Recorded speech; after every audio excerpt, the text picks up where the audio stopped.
Salam aleykum hamıya. Gedirəm Kütümovuna. Saat 6'dır. Qızılquma çatıram. Görək bu havada, sakit havada balıqçılar olacaqmı? Yer tapacaqmı? İnşallah qoy çatım ora. Göstərəcəm nə var, nə yox. Çox sakitçilikdir. Bir dənə də yarpaq tərpənmir. Belə havada yəqin ki kütüm yaxınlaşmır. Çünki küləkli havada dib qarışır, yem qalxır. Rakuşkalardır, malüskalardır, qalxır hamısı yuxarı.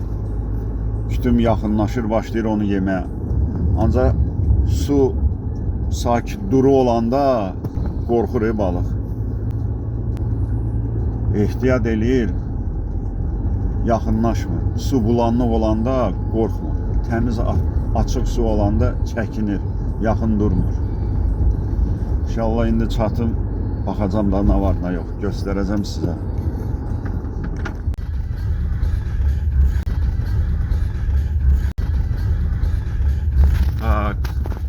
Görək nə baş verir. Vay, heç kim yoxdur ki. Əla. Nə yaxşı. Heç kim yoxdur.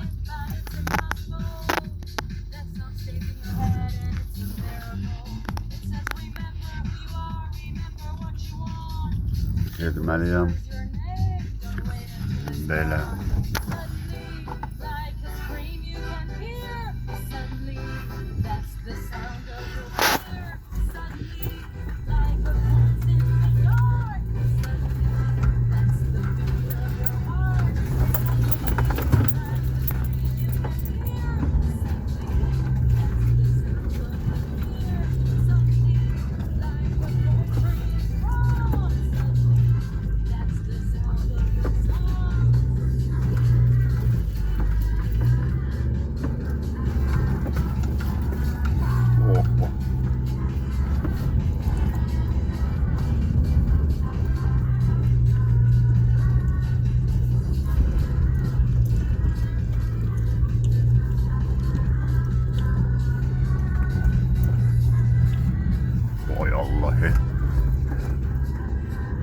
Ya var.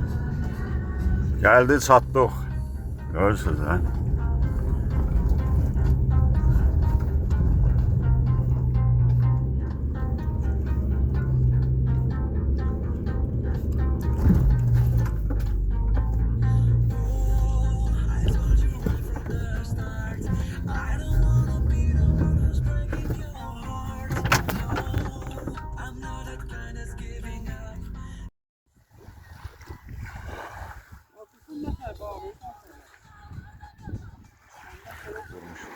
Səkizdən spinning atmışıq, vapşe heç nə yoxdur. Sıfır.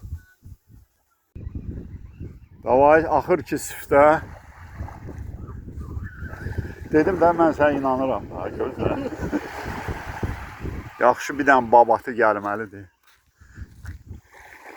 Gördüm də boş gəlir. Qeyri-adi gəlir. Üstüvə gəlir də, dartırsan üstüvə gəlir. Aha, gəlir.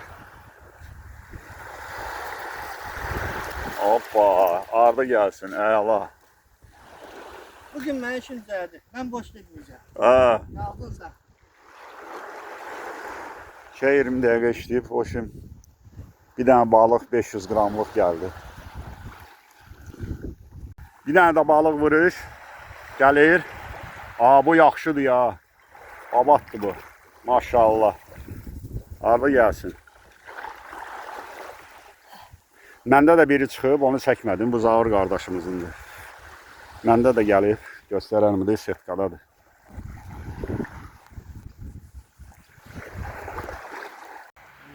Gəlir. Hop, dedim yaxşısı da. Aha, gəlir. Davay. Ay maşallah. Dedimsə kilo 200-300. Я дачу 2 кило. Yo 2 kilodur. Красавчик. Əla. Ага, супер. Yandı yandı yandı. Yandı var. Hə. Bu da biri. Eyvallah. Geldi. Vobla. Halaldır.